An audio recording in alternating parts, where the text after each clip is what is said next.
Salut à tous, bienvenue sur Auto Hebdo, ravi de vous retrouver pour un nouvel épisode de l'émission et aujourd'hui on a pas mal de choses à vous dire. On parlera Formule 1 bien évidemment avec notamment tout l'imbroglio autour du moteur Mercedes et des fameux taux de compression. Donc on va tout vous expliquer parce que c'est une semaine qui peut s'annoncer charnière en amont des essais de Bahreïn qui s'ouvrent ce mercredi. On parlera également dans la question hebdo de Cadillac qui a présenté lors du Super Bowl sa livrée pour la saison 2026 de Formule 1. On parlera bien justement de où en est l'équipe et qu'est-ce qu'on a en droit d'en attendre. On aura Enzo Deini aussi qui change d'équipe en Formule 3. Alors c'est assez fort parce qu'il change d'équipe avant le début de la saison, mais vous comprendrez tout à l'heure et on le retrouvera justement notre pilote français. On parlera MotoGP également parce que le marché des transferts s'agite un petit peu et puis les résultats du week-end comme d'habitude. À mes côtés, Mathieu Chambenois, Cyprien Juillard. Comment ça va, messieurs? Eh bien, écoute, ça va, c'est un programme dense malgré un week-end qui a été lui beaucoup moins dense, on peut le dire. Voilà, exactement. Ben, ça va très bien aussi. Et puis, hâte de parler de tout ça. Beaucoup de sujets avant ce début de saison, que ce soit en F1, en MotoGP ou en F3. Exactement, et on part d'ailleurs directement du côté de la Formule 1. La commission F1 se réunit donc cette semaine en amont des essais de Bahreïn, puisqu'on a donc 3 journées d'essais de pré-saison qui vont débuter sur le circuit de Sakhir. Ils vont donc débattre dans cette commission F1 des moteurs Mercedes notamment, puisque on sait qu'avec ces nouvelles unités de puissance qui sont en fait évoluer par rapport à celles que nous avions jusqu'en 2025, il y a ces histoires de taux de compression qui poseraient quelques problèmes aux autres motoristes. Cyprien, d'abord, je me tourne vers toi parce que déjà, qu'on comprenne bien qu'est-ce qu'un taux de compression, qu'est-ce qui est reproché potentiellement à Mercedes. Alors, ce qu'on reproche à Mercedes, c'est d'avoir dépassé ce fameux taux de compression des cylindres du moteur qui, en fait, permet d'avoir plus d'air qui rentre et qui, du coup, donne plus de performance aussi au moteur. C'est un taux donc, c'est un rapport, en fait, le taux de compression sur 1. Le taux précédent autorisé dans la génération de moteurs précédente était de 18 sur 1. Maintenant, c'est passé à 16 sur 1. Et donc, vous ne pouvez pas dépasser 16. Vous ne pouvez pas avoir une compression supérieure à ça. Et en l'occurrence, c'est un taux qui est contrôlé à froid sur les monoplaces, puisque la FIA ne peut pas contrôler ça forcément à chaud, ou en tout cas avait décidé de ne pas le faire.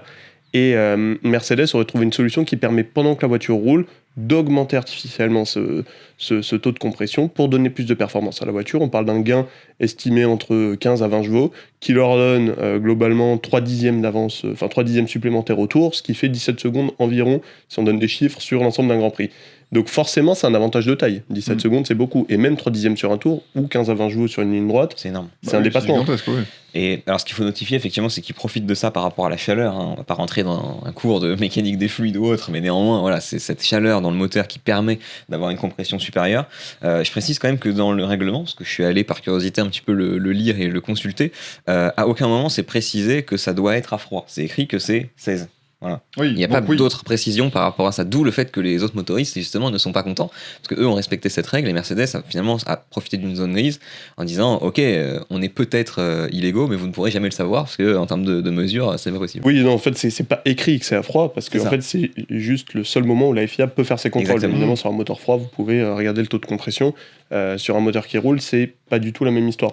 Donc en l'occurrence, Mercedes s'est dit, si on passe sous le radar pendant les contrôles et qu'après, en effet, à chaud, le taux de compression augmente, ça ne posera pas de problème puisque personne ne pourra s'en apercevoir. Alors maintenant, la Formule 1, c'est toujours pareil. On se demande comment les autres écuries ont réussi à le savoir. Il y a évidemment des fuites. Il y a des transfuges de Mercedes qui sont allés un peu partout ces derniers mois aussi. Donc, voilà, par exemple. Et puis, on sait que ça communique beaucoup entre les équipes. Je veux dire, les ingénieurs, etc., se croisent toute l'année, peuvent être amis avec quelqu'un de chez Red Bull ou de chez Ferrari et ils peuvent lâcher une petite info comme ça. On se souvient du Spygate, par exemple, entre Ferrari et McLaren. Donc, en effet, il y a ce vrai sujet qui a été posé sur la table déjà il y a quelques semaines, au mois de janvier. Ça rejoint un peu les rumeurs qu'on entend depuis plus d'un an, selon lesquelles Mercedes aura un moteur absolument dominant, absolument meilleur que les autres, certainement en grande partie lié à ça. Et du coup, pour refaire un peu l'historique, au début, les équipes donc, se sont plaints. Red Bull était plutôt dans le même camp que Mercedes et était possiblement aussi.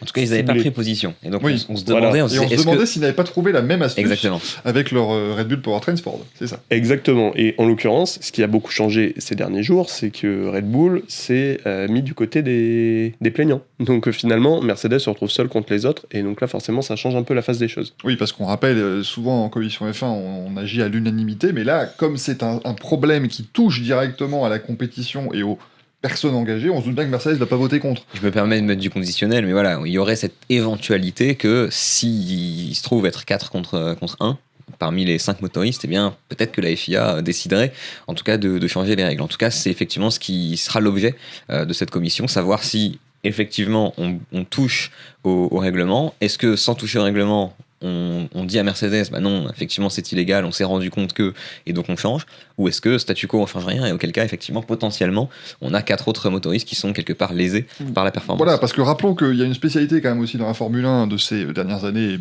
finalement de ces 75 dernières années, pourrait-on presque dire, ce serait de dire, c'est illégal, mais on vous laisse la saison 2026 parce que c'est compliqué de remettre tout ça en place, et par contre 2027, il faudra changer. Ça peut aussi arriver, hein, ce genre de choses. Ça peut arriver, on l'a vu l'an dernier avec les ailerons par exemple. En fin 2024, on avait eu l'affaire du mini DRS sur les ailerons arrière de McLaren, donc assez rapidement, avant même la fin de saison, il avait été décidé qu'on allait rigidifier les ailerons arrière, qu'on allait interdire ce genre de système.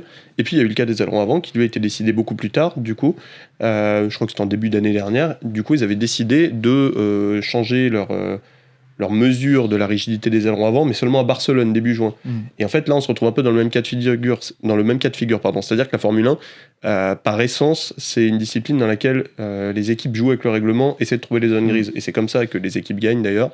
Sauf que là, du coup, on peut pas dire à Mercedes, vous avez trouvé une zone grise qui, du coup, n'est pas interdite par le règlement, puisque dans tous les cas, on peut pas, selon nos mesures, vérifier que votre taux de compression à chaud est en effet illégal. Du coup, bon, on vous l'interdit. Par contre, en effet, vu que là, votre moteur, vous l'avez développé comme ça, etc., on peut pas vous l'interdire tout de suite, parce que là, c'est pareil, c'est complètement... ça désavantagerait Mercedes qui a trouvé une zone grise, les autres sont pas contents, et vous pouvez pas leur interdire comme ça, vous ne développez pas un moteur en un mois. L'enjeu, il est complètement binaire. S'ils disent, ok, on peut pas développer un moteur en un mois, donc on vous laisse comme ça, et on verra ça en 27, ils savent très bien qu'ils avantagent énormément Mercedes, ou du moins tous les clients de Mercedes, qui représentent quand même au total 4 écuries sur la grille, ce qui est pas rien. Mais en même temps, si ils disent à Mercedes, bah, effectivement, c'est illégal, donc on change, ils savent également qu'ils mettent le coup de massue à Mercedes et qu'ils avantagent de fait tous les autres. Donc en fait, ça pose un problème qui est majeur, parce que le problème là qui fait, on va dire, qui fait l'actualité, c'est que avec cette décision-là, avec cet arbitrage-là, quelque part, ils décident à 50%, je pense, de l'issue de la saison qui arrive. Et effectivement, étant donné qu'on va avoir un changement de réglementation, un virage technique, prendre une décision aussi lourde de sens maintenant, ça détermine aussi beaucoup de ce qui va se passer dans l'avenir.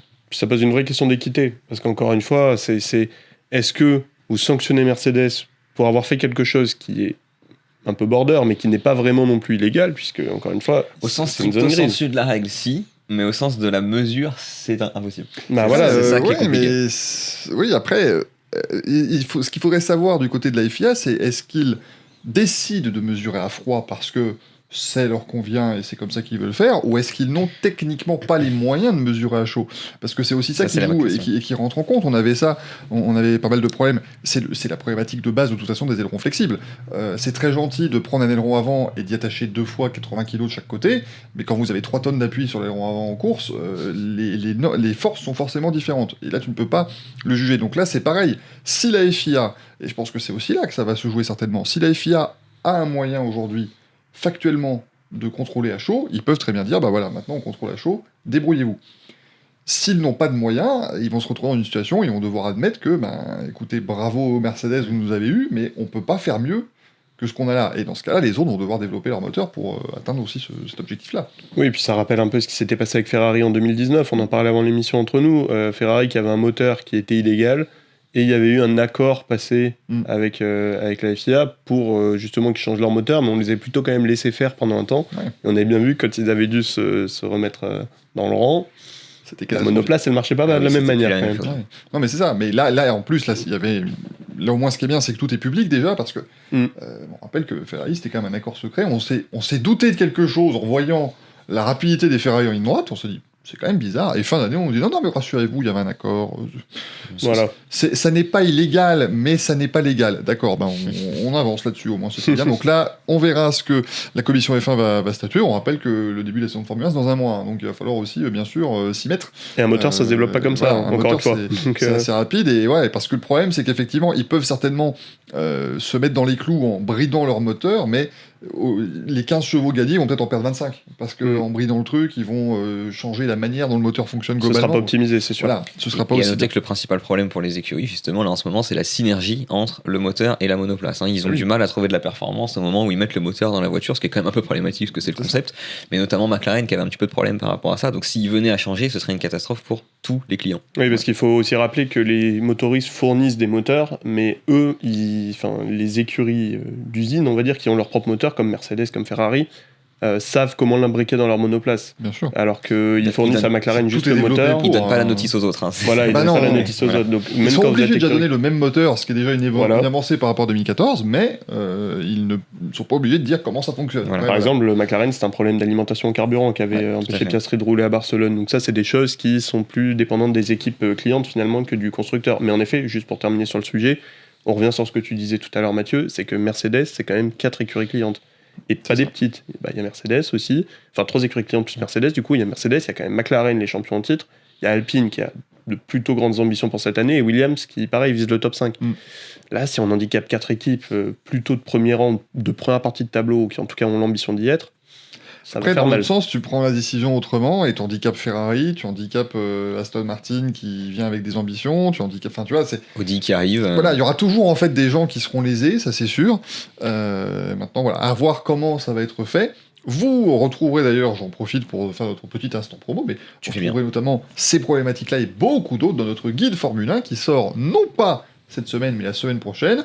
Pourquoi non pas cette semaine ? Eh bien écoutez, c'est nos 50 ans quand même, c'est important, il faut... Bon anniversaire, Michael. Mais merci, j'espère que je ne les fais pas, évidemment. Mais ce sont les 50 ans d'Auto Hebdo qu'on fête évidemment en grande pompe. Vous pourrez retrouver dès ce lundi à 20h le magazine qui retrace 50 ans d'histoire avec beaucoup de grands témoins qui sont venus effectivement évoquer leur rapport à Auto Hebdo. Et vous le retrouvez mercredi en kiosque. Voilà, c'est le petit instant auto-promo, mais c'est normal aussi parce que 50 ans, c'est pas tous les jours qu'on les fête et on va fêter ça avec vous tout au long de l'année. Et on va fêter ça avec un beau covoiturage de Jackie X quand même. C'est quand même pas rien. Je pense qu'on s'est placé pas mal en termes de symbolique de l'événement. Oui, en tout cas, moi je trouve qu'on est bien. On s'est plutôt bien mis, mais voilà, ça ce sera donc à retrouver dès 20h en version numérique et mercredi en kiosque. On va rester en Formule 1, mais on va passer maintenant à la question hebdo. Alors la question hebdo, bon, elle est un petit peu taquine peut-être comme ça de prime abord. Les Cadillacs entreront-elles donc dans les points avant la mi-saison ? Ça, au moins, ça nous permet de vous demander oui ou non. Au moins, c'est assez clair. Mais on va étayer évidemment cette question-là parce que donc Cadillac a présenté en grande pompe sa livrée pour la saison 2026 via un spot de publicité diffusé dans le 4e quart-temps du Super Bowl, donc vraiment au money time, donc là où il y avait plus de 110 millions de téléspectateurs devant leur télé aux États-Unis. Et en plus, leur voiture a été exposée à Times Square tout simplement à New York, puisqu'elle était dans un box en fait avec des vitres qui étaient sombres, on va dire, qui étaient en tout cas qui ne laissaient pas passer la lumière, et soudainement, paf, 22h30 heure française, on a pu voir la livrée noire et blanche ou noire et chromée. On attend encore de voir exactement quels sont les petits détails, mais donc voilà, c'est le vrai coup d'envoi pour cette équipe. Cyprien, une équipe qui arrive en Formule 1, finalement, on parle de cette équipe qui est en fait Andretti à la base, évidemment, on en parle depuis des années, mais tout s'est fait finalement très vite. Oui, tout s'est fait très vite. Alors en effet, c'est un projet qui a 3 ans maintenant. C'était en janvier 2023 que Cadillac et Andretti, enfin le groupe General Motors, a annoncé sa volonté d'arriver en Formule 1 via Andretti, qui aurait du coup géré l'exploitation des monoplaces. Ça a été une première tentative qui a été rapidement retoquée par les autres équipes, on va dire. Donc en mai 2024, rapidement, un an et demi plus tard quasiment, retoqué par les autres équipes, retoqué par la Formule 1 qui estimait que Andretti n'apporterait pas de valeur au championnat en tant que constructeur. Donc il y avait aussi vraiment un cas très personnel lié à la figure de Michael Andretti à l'époque qui ne convenait pas aux autres équipes, qui arrivait un peu avec ses gros sabots d'américain dans un paddock très européen. Et je crois qu'il y avait vraiment un décalage culturel qui fait que les autres équipes n'étaient pas forcément prêtes à accueillir Michael Andretti. Et du coup, General Motors aurait pu s'arrêter là et dire écoutez, vous voulez pas de nous, on s'en va. Il avait été aussi question à un moment de racheter une autre équipe. Finalement, ils ont annoncé eux-mêmes qu'ils allaient venir en Formule 1 en tant que constructeur sans Andretti. Ça a été annoncé en novembre 2024, confirmé au mois de mai 2025, officiellement cette fois, après l'aval des 10 autres équipes de la grille, puisqu'il faut rappeler que les équipes doivent donner leur accord. Pourquoi ? Parce que quand vous avez un gâteau à vous partager, s'il y a 11 parts plutôt que 10, vous touchez moins d'argent. C'est ça. Tout ce qui est droits télé, revenus commerciaux de la Formule 1, etc. Donc les équipes ont accepté. Pourquoi ? Parce qu'elles estiment que General Motors, aujourd'hui, dans l'état actuel des choses, va apporter de la valeur, va apporter de la compétitivité aussi à la Formule 1. Et il va faire grossir le gâteau. Et va c'est faire ça qui grossir compte. le gâteau, évidemment. Puisque On là, part d'un plus gros gâteau, c'est mieux que d'y part d'un plus petit. exactement. Et c'est un peu le but. Et le but, c'est toujours, on le sait, la Formule 1 vise vraiment de se développer aux États-Unis. On a 3 grands prix, on a désormais 2 constructeurs, dont un qui est General Motors, un des plus gros groupes mondiaux. Donc, en effet, là, c'est top pour la Formule 1. Sauf que du coup, ça a été un peu en last minute, on va dire, pour Cadillac, qui a eu moins d'un an globalement, un an plus ou moins, pour bien se préparer pour 2026. À la différence d'Audi, qu'on a déjà évoqué, Cadillac, il faut bien se dire que c'est une équipe qui part de zéro, qui a dû recruter des centaines de personnes, qui a dû monter une usine, qui a dû apprendre à faire une monoplace, avec évidemment des gens qui l'avaient déjà fait, mais voilà, sur une nouvelle réglementation qui est aussi challengeante pour les Le équipes. seul point de départ qu'ils ont, c'est le moteur au final, qui Voilà. les aide un petit peu au C'est le départ. moteur Ferrari, on Mais par rappelle. contre, effectivement, tout le reste autour, il n'y avait rien. Voilà, Sachant ça- qu'ils préparent quand même leur propre moteur pour 2028, si je dis Oui, pas de c'est ça. bêtises. Donc, À terme, ils veulent leur propre moteur. Mais en l'occurrence, pour le moment, ils ont ce moteur Ferrari. Mais après, on revient sur ce qu'on disait juste avant, c'est-à-dire que Ferrari leur livre le moteur, mais après, il faut construire tout ce qu'il y a autour. c'est ça. Et la première étape pour Cadillac, ça a donc été de faire ce recrutement, de recruter aussi des pilotes de simulateurs, des pilotes qui pouvaient commencer à développer la monoplace. Donc on a eu Pietro Fittipaldi qui a fait 2 Grands Prix avec As en 2020, quand il a remplacé Romain Grosjean après son accident. On a Simon Pagenaud notamment aussi qui est là. Eastwood également. Charlie Eastwood, ouais. Charlie Eastwood, voilà, qui est un habitué du GT. Donc des pilotes qui sont venus aider. Sergio Pérez et Valtteri Bottas ont été recrutés au mois d'août, le 26 août. Pérez a tout de suite pu venir aider l'équipe. Bottas, le problème, c'est qu'il était bloqué contractuellement par Mercedes. Oui. Donc Bottas n'a pas pu participer du tout au développement de la monoplace. Enfin, du tout. On se doute qu'il y a bien dû avoir 2-3 petites choses. Il a dû recevoir 2-3 petits fichiers sur son ordinateur, mais il ne pouvait pas aller faire du simulateur, aller à l'usine, etc. Jusqu'à la fin de son contrat avec Mercedes. Donc Pérez a beaucoup œuvré. Il y a eu une première simulation de Grand Prix, de week-end de Grand Prix sur simulateur qui a été réalisée pendant le Grand Prix du Brésil. C'est-à-dire que les équipes de Cadillac se sont basées sur les horaires du Grand Prix du Brésil en temps réel. Et ils faisaient comme s'ils étaient avec les 10 autres équipes. Donc quelque chose d'assez intéressant à voir. C'est-à-dire 3 séances d'essai, les qualifs, la course. Et ils ont roulé pour la première fois du coup au mois de novembre en Italie. Premier roulage, c'est un TPC avec une ancienne Ferrari qui leur a prêté la SF23, la monoplace de 2023. Et ils ont pu donc prendre leur première marque sur le fonctionnement vraiment sur le terrain. J'imagine qu'on a dû travailler les pit stops, les choses comme ça, avec Sergio Pérez au volant d'une ancienne Ferrari.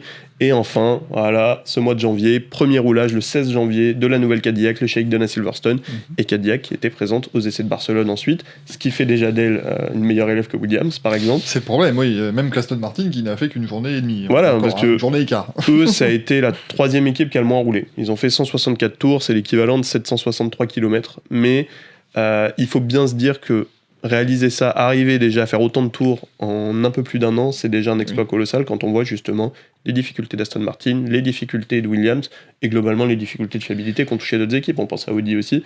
Donc voilà, pour conclure ce petit point d'étape sur Cadillac, ils arrivent avec une préparation qui a été limitée, qui a été efficace pour le moment, et maintenant on a hâte de voir ce que ça va donner. Et puis les enjeux de Cadillac ne seront pas les mêmes que ceux d'Audi. Audi vient pour gagner, parce que par définition ils ont cette identité dans le sport automobile. Cadillac ne va pas forcément avoir les mêmes ambitions, en tout cas pas tout de suite. Déjà le simple fait d'être en Formule 1 pour Cadillac, d'avoir cette marque américaine présente sur les paddocks, c'est déjà une fin en soi et une réussite en soi. Maintenant évidemment s'ils performent c'est encore mieux, s'ils gagnent c'est encore mieux pour eux, mais je pense que Cadillac ne va pas forcément viser l'excellence que vise Audi ou l'excellence que visent certaines équipes qui sont déjà là. Bah, ils le viseront à terme, hein. Ça Voilà, reste l'objectif. à Tout le monde plus vient long en terme. Formule 1 pour gagner, évidemment. Ils auront, mais à mon avis, ce déclic dès lors qu'ils auront leur propre moteur. C'est Là, ça. il y aura un enjeu Et là- de performance. Et là, ils l'ont dit de toute façon, et j'aime bien la manière qu'a eu Cadillac d'aborder leur arrivée en Formule 1. C'est que quand on écoute Graham Lodon, le patron de l'équipe, et quand on écoute même Dan Torres, le PDG de TWG Motorsport qui gère un peu tout ça, ils viennent avec humilité. Ils savent qu'ils seront loin, et autant vous dire que, très honnêtement, chez Cadillac, s'ils sont sur la dernière ligne en Australie, ils vont pas tomber de leur chaise parce qu'ils s'attendent à ce que ce soit difficile et ils prennent ça comme un défi à devoir affronter. Mais à côté, ils ne viennent quand même pas en prenant ça par-dessus la jambe, parce que quand on voit tout le plan de communication qui a été mis en place justement autour de leur livret, ça montre qu'il y a quand même derrière un constructeur, que c'est sérieux, qu'il y a une véritable envie de bien faire, mais qu'ils ne sont pas venus, je trouve en tout cas, je sais pas si vous avez la même philosophie ou vous pensez la même chose, mais je ne pense pas qu'ils soient venus en montrant ostensiblement on est les meilleurs, voilà comment on va faire, machin, on met plein d'argent. Non, ils sont restés, ils ont communiqué via ce qui est le meilleur. De toute façon, le Super Bowl aux États-Unis, si tu veux faire connaître ta marque en Amérique, c'est le meilleur truc. Bah en fait c'est ça, ils adoptent une communication qui est logique pour une équipe américaine, mais ils ont atténué le côté qu'Andretti amenait au départ Oui, de fierté, c'est ça. tu vois ce que je veux dire. Donc je dirais que par rapport à ça, ils adoptent la bonne com par rapport à là où ils en sont. Et effectivement, ils sont discrets en étant très présents malgré tout. C'est assez paradoxal, mais j'aime plutôt bien ce qu'ils proposent. Ils ont eu le bon plan aussi de faire leur pub pour le Super Bowl et de la coupler à une publicité Apple TV, qui est le nouveau diffuseur de la Formule 1 aux États-Unis. Oui. Donc ça permettait de montrer aussi, de faire le rayonnement de la Formule 1 globalement. Puis ils ont en effet une communication qui est plus globale par rapport à ce que tu disais sur Andretti. C'est vrai qu'Andretti c'était très américano-centré. On sentait que là c'était vraiment l'équipe américaine, etc. Le cri de l'aigle et la bannière étoilée. Et là, on sent que Cadillac, ils ont envie d'avoir le soutien des États-Unis, mais que leur com est quand même faite de manière à aussi pouvoir toucher plus de monde à travers la planète, ce qui est aujourd'hui quand même, je pense, essentiel en Formule 1, qui est diffusé dans plus de 180 pays, qui fait des audiences records partout dans le monde. Donc oui, c'est bien d'avoir ça. Ils ont aussi, en signant Sergio Pérez, un vrai impact maintenant chez les Latinos, forcément chez les Mexicains, mais on sait que globalement, les Sud-Américains, toute l'Amérique latine est très proche de ces pilotes. Finalement, ils font qu'un autour de leurs pilotes. Quand il y avait que Pérez, il a été très soutenu, même dans les autres pays d'Amérique latine. Bon, là, il y a aussi Franco Colapinto, Gabriel Bortoleto. Mais même, voilà, on sent aussi qu'ils vont toucher ce marché-là. Ça va aussi leur ramener des sponsors. On sait que Sergio Pérez ramène beaucoup de sponsors.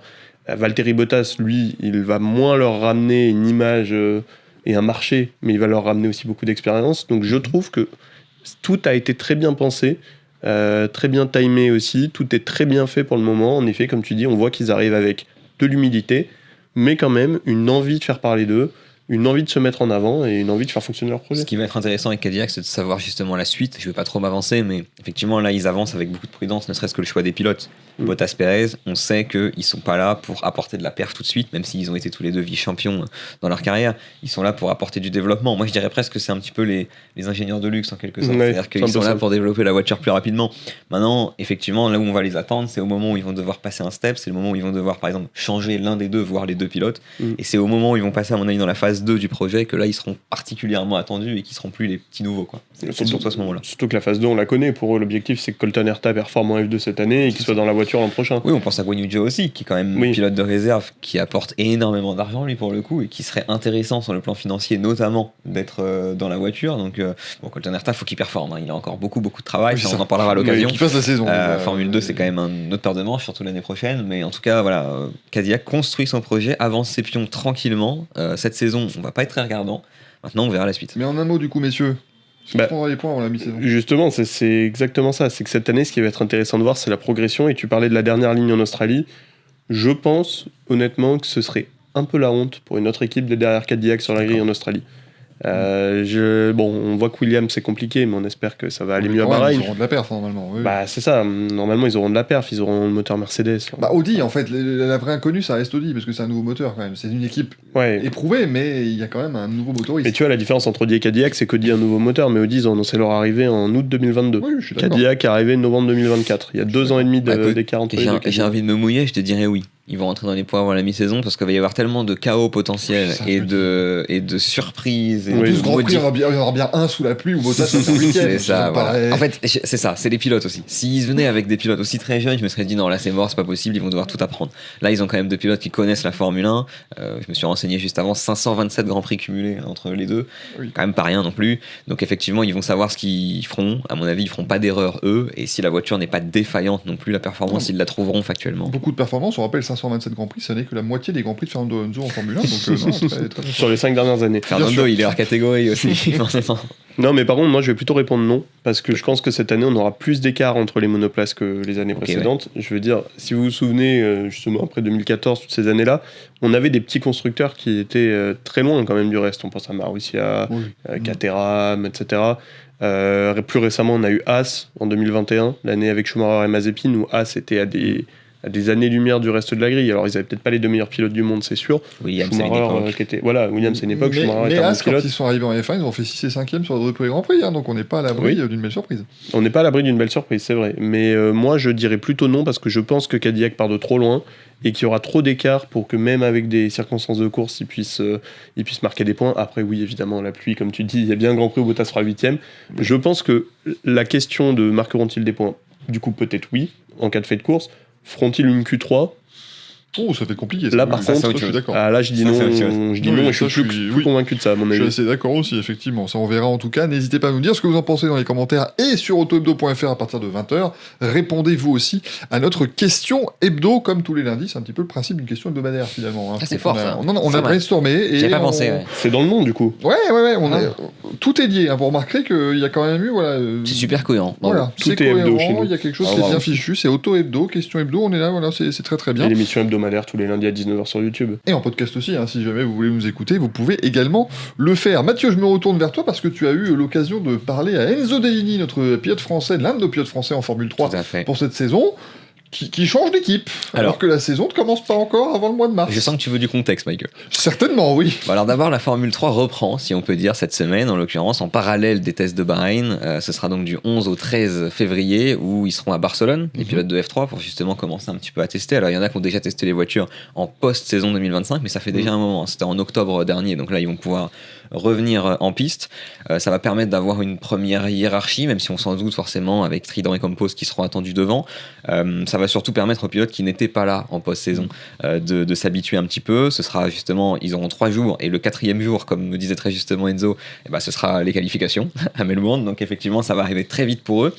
Enzo Dellini, donc pour un petit peu de contexte, effectivement il avait signé avec Prema en fin d'année 2025 pour une saison complète donc de F3, mais il se trouve que Prema, je pense que je vous apprends rien si je vous dis que le contexte est un petit peu compliqué. On a eu notamment René Rosine qui a quitté le navire de Prema avant le début de la saison. Sa compagne, exactement. toute la famille Toute la Rosine, famille effectivement, Rosine. est partie, elle qui avait fondé l'équipe il y a plus de 40 ans. Qui était là historiquement. On a aussi Guillaume Capietto qui est parti. Donc voilà, des monuments, si je puis dire, de l'équipe qui ont mis fin un petit peu à leur aventure. Oui, financièrement, ça va très mal. Il y a des doutes sur le programme IndyCar. Donc là, Prema, c'est vraiment le flou dans toutes les catégories. Donc on avait vraiment un doute par rapport à ça. Et il se trouve que dans ce contexte, eh bien, Enzo Dellini a été annoncé non pas chez Prema au final, mais chez VAR, donc chez Van Amersfoort Racing, à la fin de la semaine dernière, donc une équipe néerlandaise qui a notamment accueilli Théophile Nel, dont on a sorti l'interview donc la semaine passée sur la chaîne YouTube. Elle est là. Elle est là. Vous cliquez juste sur le petit, vous avez l'interview de Théophile Naël. Et donc Enzo Dellini, donc effectivement, qui rejoint l'équipe néerlandaise, donc il va avoir des ambitions, alors qui vont changer ou pas. Ça, en l'occurrence, non. Lui, il vise toujours le fait de faire des podiums, des victoires pour une première saison de F3.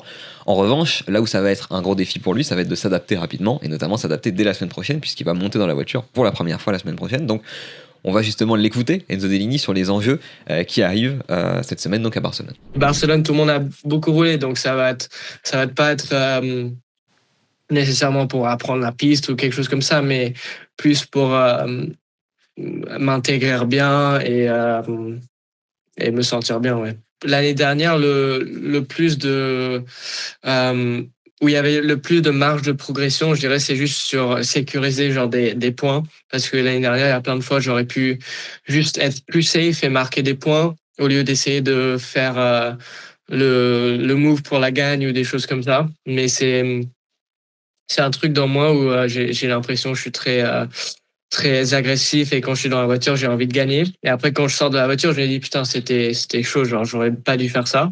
Et peut-être cette année, de ce que j'ai entendu, ce que j'ai appris déjà, la F3, c'est plus sur le under pushing side, c'est plus sur le safe side, où juste parce qu'il y a tellement de variables qui peuvent mal se passer. Tellement si tu gères pas le trafic bien, si tu mets pas le tour parce que t'as que un tour sur les pneus. Donc, il y a tellement de choses qui peuvent mal se passer, mais juste si tu fais toutes les choses plutôt bien, ça va, tu vas dans le top 12, tu vas marquer des points ce week-end. Donc, peut-être juste être un peu plus calme, bien faire toutes tes procédures et ouais. La piste, elle va beaucoup changer, donc il faut juste il faut avoir le feeling de la piste et s'adapter durant les tours, durant la session. Et cette année, l'année dernière, j'ai fait ça plein de fois, donc je suis plutôt confiant que je peux bien m'adapter. Comme tu as dit, la piste, elle va être très différente de practice à quali parce que la F2 elle va rouler, la F1 elle va rouler. Donc, ouais, ça va pas être facile parce que Melbourne, on a que un train de pneus neufs pour le practice et la piste elle est sale. Et voilà, les pneus ils sont que 1 ou 2 tours bien et après c'est mort quoi. Donc il faut tout de suite être honnête, tout de suite apprendre la piste mais je suis plutôt confiant que je peux faire ça. Ouais. La qualif l'année dernière c'était un des très bons points comme tu as dit. Après cette année c'est beaucoup plus c'est complètement différent parce que à la Freca, on a beaucoup plus de roulage avant les qualifs. Donc, on va voir, mais juste, je suis confiant pour quali pace, même les courses. Les courses, il faut plus d'expérience, je pense, pour être plus vite parce que il faut aussi apprendre exactement les pneus, comment ça dégrade et tout ça. Mais sur les qualifs, c'est un peu plus facile, il faut juste pousser et c'est un peu plus juste le feeling naturel. Donc, je pense que la pace en qualif, c'était déjà plutôt bien dans les tests, la pace sur un tour. Et après, sur les courses, on verra, mais c'était aussi pas mal sur les tests. Merci Enzo, merci Mathieu. Du coup, Avec plaisir. pour cette interview d'Enzo Deini, on retrouvera aussi Alessandro Giusti prochainement Alessandro dans Giusti. les pages d'Auto Hebdo. Et oui, Notamment. on a un guide F1, donc forcément, on va parler un petit peu de F2, un petit peu de F3 et vers des enjeux. On va voir Raphaël Camara aussi dans le guide F1. Voilà, je vous le dis. Il nous a parlé.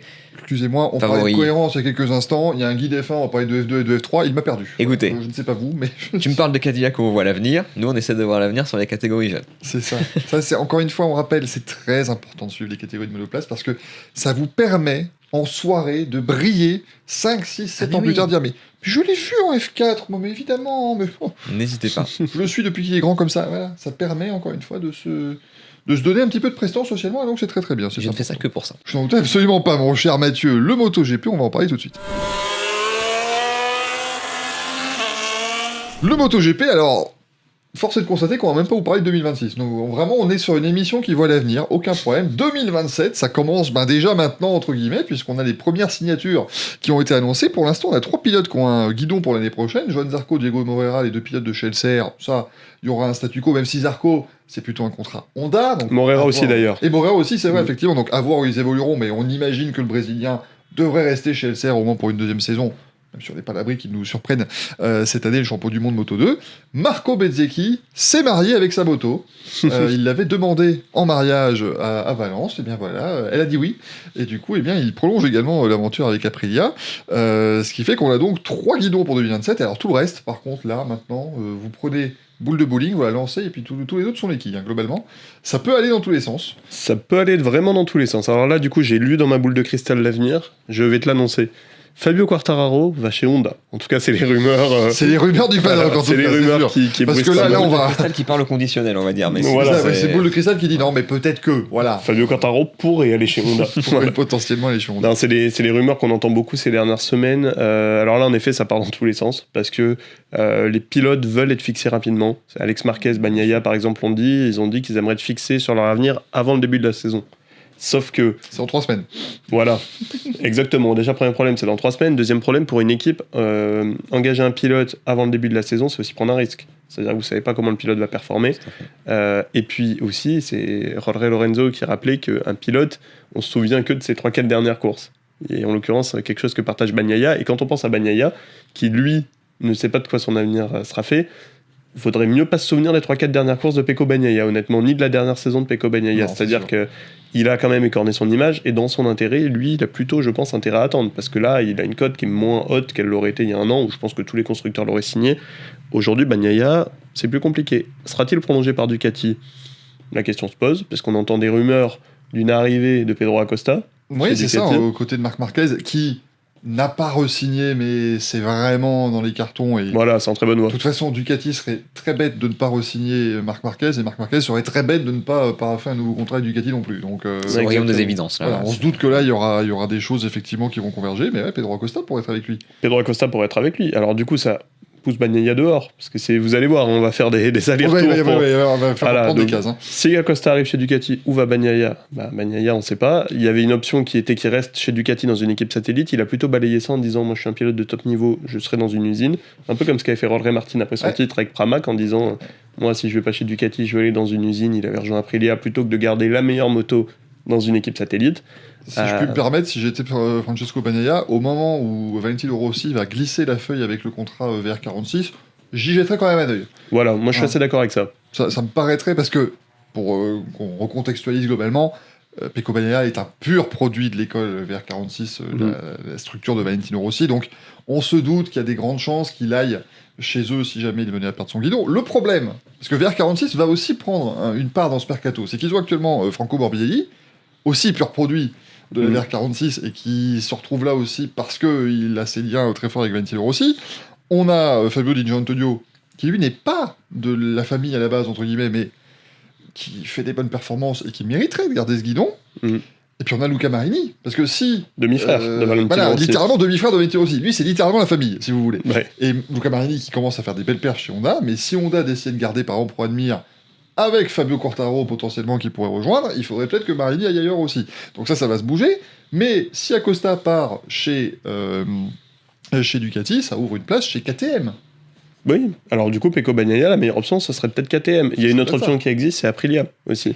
Aprilia, parce que effectivement, Jorge Martin, rien ne dit qu'il va rester chez eux, déjà qu'il voulait partir l'année dernière. Je le vois absolument pas rester. Et là, quand on écoute ce que disent les gens de chez Aprilia, ils sont déjà en train de voir ailleurs, et même eux n'ont pas envie, parce que je trouve que les mots ont été quand même assez forts, où le patron d'Aprilia n'a pas hésité à dire, oui, non, mais nous, il nous faut un Jorge Martin à 100%, en rajoutant, on l'a toujours pas vu depuis, il n'était pas présent pour nous pour l'instant, enfin voilà. Il faut quand même se souvenir que Jorge Martin, il est arrivé chez Aprilia avec une étiquette de champion du monde et qui s'est quand même pas très bien comporté avec l'équipe tout au long de la saison, c'est-à-dire qu'il s'est blessé, il a été blessé une grande partie de l'année, sauf que il a jamais pu montrer ses qualités et il a essayé de se barrer et de rompre son contrat. En plus, il avait annoncé son départ. Il a annoncé son départ. Il a dit qu'il partait de chez Aprilia. Sans avoir rien montré en cours d'année et en cassant son contrat. Ouais. Alors aujourd'hui, Aprilia, qui a finalement réussi à le faire rester un peu par la force, a pas envie de miser sur lui. Et puis Aprilia, surtout, qu'est-ce qu'ils ont vu ? C'est qu'en fin d'année, Marco Bezzecchi était le meilleur pilote de la grille. Et du coup, ils l'ont dit clairement. Massimo Rivola l'a dit quand il a prolongé Marco Bezzecchi, il a dit nous, on veut miser sur Bezzecchi pour le futur, c'est notre leader. Notre plan A est fait, en tout cas. Le plan A est fait. Et Jorge Martin, avec son ego, il sera pas plan B. Et pour moi, ça veut clairement dire Martin, t'es mignon, tu pars. Et Martin, qui est d'ailleurs pressenti pour signer chez Yamaha. Reprenez les chaises musicales. Tac, voilà. tac, tac. On a pris le bloc Quartararo, on l'a mis chez Honda, donc il faut que quelqu'un le remplace chez Yamaha. Ça pourrait être effectivement Jorge Martin. Ce serait parti pour être Jorge Martin. Et moi, je vois bien Pecco Bagnaia rejoindre Marco Bezzecchi, qui est son grand copain de la VR46 Academy, chez Aprilia, pourquoi pas, chez un constructeur italien. Après, oui, il y a l'option KTM. KTM, on entend parler de Maverick Viñales aussi, qui est chez Tech 3, actuellement l'équipe satellite, l'équipe française de Gunther Steiner, maintenant PDG. L'ancienne équipe d'Hervé Poncharal. Voilà, exactement. L'ancienne équipe d'Hervé Poncharal. Bon, Maverick Viñales, il pourrait monter dans l'équipe officielle. Après, il faut aussi se dire, parmi tous ces pilotes, lesquels ne seront plus là. On peut penser à Alex Rins, qui est peut-être arrivé un peu en bout de course. On peut penser à Brad Binder, ou qui pourrait repartir chez Tech 3. En tout cas, de plus être dans une équipe officielle. Ouais. Binder, ce serait dur, je trouve, encore. Même s'il n'a pas été très bon l'année dernière. Mais l'année dernière, elle n'est pas bonne, quand même. Ouais, mais il était face à un Pedro Acosta, qui est quand même, je pense, fait d'un autre bois que beaucoup. Oui, mais il y a les équipes satellites. Je dis pas qu'il va quitter la grille. Oui, bien sûr. Puis, mais bon, après, vous m'aurez posé la question à 8 mois, je vous aurais dit Raoul Fernandez. Sauf que depuis, il a gagné un Grand Prix, Raoul Fernandez. Raoul Fernandez, il est assez bon en plus. Voilà, maintenant, oui, mais jusqu'à la mi-saison 2025... En gros, si tu prends les 3-4 Grands Prix, c'est bon, quoi. C'est ça, moi, après, voilà, si on prend les 3-4 derniers Grands Prix, je garde tout le monde. Bon, après, voilà, effectivement, je suis un petit peu l'école des fans. Mais... si, je vire Yamaha. On a quand même peu de pilotes vraiment qui font tâche sur cette grille. Oui, je veux dire, Ayogura, peut-être pas...